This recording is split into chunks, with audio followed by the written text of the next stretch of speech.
আইস্কুর গপ হইল তিন বন্ধুর মাঝে।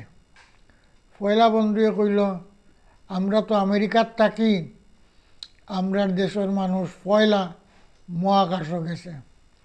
২ নম্বর বন্ধুয়ে কইল, আমরা কম নাই, আমরার দেশের মানুষ পয়লা চন্দ্র অভিযান করছে। ৩ নম্বর বন্ধুয়ে কইল, আমরারও একেবারে আঙ্গুলের ফাঁকে দি ফেলাইও না, আমরা কয়দিনের মাঝে সূর্য অভিযানে যাইম। বাকি দুইজনে কইল, ও বেটা আউয়াল লাগান মাতস কিতা, সূর্যত কিলা যাইবে, সূর্যর ১,০০০ কিলোমিটার দূরে থাকতেও পুড়িয়া চালি হয়ে যাবে।